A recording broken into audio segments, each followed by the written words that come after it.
ప్రస్తుతం మనం ఇప్పుడు సాగు న్యాయతలో భాగంగా మీరు ఎలాంటి గిరిజనులకు సంబంధించి సమస్యలను చూస్తారు? గిరిజన ప్రాంతాలలో అంటే గిరిజనుల సమస్యలు అనగానే రెండు విడివిడిగా చూడాలి. ఒకటి షెడ్యూల్డ్ ప్రాంతాల్లో ఉన్న గిరిజనులు, రెండోది మైదాన ప్రాంతంలో ఉన్న గిరిజనులు. షెడ్యూల్డ్ ప్రాంతం అంటే తెలంగాణలో మనకు ఉమ్మడి ఆదిలాబాద్, వరంగల్, ఖమ్మం, కొంత ప్రాంతం మహబూబ్నగర్, ఒక రెండు మండలాలు ఉమ్మడి మహబూబ్నగర్ జిల్లాలో షెడ్యూల్ ప్రాంతం ఉంది. ఉట్నూరు ఏజెన్సీ ప్రాంతము, ఏటునాగరము, భద్రాచలము, అచ్చంపేట పరిసర ప్రాంతాలలో. ఇక్కడ ఏజెన్సీ ప్రాంతాల్లో ఉన్న గిరిజన సమస్యలు ఒకలాంటివి, మైదాన ప్రాంతాల్లో ఉన్న గిరిజన సమస్యలు ఒకలాంటివి. ఇదొకటి మనం తేడా అర్థం చేసుకోవాలి. రెండవది ఏంటంటే అది ఏ ప్రాంతమైనా, ఏజెన్సీ ప్రాంతమైనా మైదాన ప్రాంతంలోనైనా పోడు భూములకు సంబంధించిన ఒక ప్రత్యేకమైన సమస్య. ఎక్కడెక్కడైతే ఫారెస్ట్ ఏరియా ఉందో, ఏజెన్సీలో ఫారెస్ట్ ఉంది, నాన్ ఏజెన్సీలో కూడా అటవీ ప్రాంతాలు ఉన్నాయి. ఈ అటవీ ప్రాంతాలలో అడవులలో వ్యవసాయం చేసుకునే వాళ్ళు ఎవరైతే ఉన్నారో వాళ్ళకి సంబంధించిన కొన్ని సమస్యలు. ఇక మూడోది ఈ ప్రాంతాల్లో ఉన్న రెవెన్యూ భూముల సమస్యలు.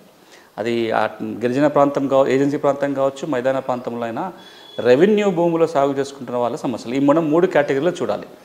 మొదటి విషయానికి వచ్చినట్లయితే ఇప్పుడు మనం అంటే పోడు భూములకు సంబంధించి చూసినట్లయితే 2006లో చట్టం వచ్చింది, 2008 నుంచి అమలు జరుగుతుంది. ఎవరైతే పోడు చేసుకుంటున్నారో వాళ్ళకి హక్కుపత్రాలు ఇవ్వాలి, హక్కుపత్రాలు ఉన్న వాళ్ళు వ్యవసాయం చేసుకోవచ్చు.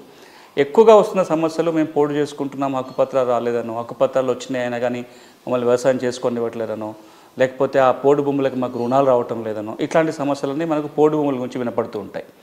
ఇక మనము ఏదైతే రెవెన్యూ భూముల సమస్య మాట్లాడినట్లయితే మన మిగతా అన్ని ప్రాంతాల్లో ఏ విధంగానైతే భూమి ఉంది, పాస్బుక్ రాలేదని, పాస్బుక్ ఉంది దానిలో ఎక్కువ తక్కువలు వచ్చినాయి అంటే భూభారతికి సంబంధించిన అంశాలు అక్కడ కూడా ఉన్నాయి. ఇంకా అక్కడ వాటి పరిష్కారం ఇంకా స్లో అవుతూ ఉంటుంది, ఎందుకంటే మా రిమోట్ ప్రాంతాలు ఉంటాయి కాబట్టి. ఇక మూడోది ఏజెన్సీ ప్రాంతాల్లోనే ప్రత్యేక చట్టాలు. ఏజెన్సీ ప్రాంతంలో ఏజెన్సీ భూములన్నీ గిరిజనులు తప్ప వేరే వాళ్ళు కొనడానికి వీల్లేదు. ఎల్టీఆర్ చట్టం అమల్లో ఉంది. అన్యాక్రాంతం అయిపోయిందని, ఎల్టీఆర్కు ఆర్డర్ వచ్చింది కానీ ఆర్డర్ అమలు చేయలేదని, మనకి ఇలాంటి సమస్యలే చాలా ఎక్కువగా వినపడుతున్నాయి. ఇవి భూములకు సంబంధించి.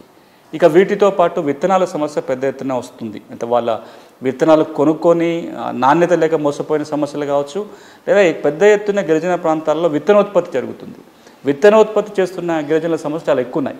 మనం ఒకటి గుర్తుంచుకోవాల్సింది ఏంటంటే గిరిజనులు అనగానే వెనుకబడిన ప్రాంతాల్లో ఉంటారు, కొంత లిటరసీ తక్కువ, డెవలప్మెంట్ తక్కువ. దీన్ని ఎక్స్ప్లాయిట్ చేసుకునే ప్రయత్నం కొన్ని వర్గాలు ఎప్పుడు చేస్తూ ఉంటాయి.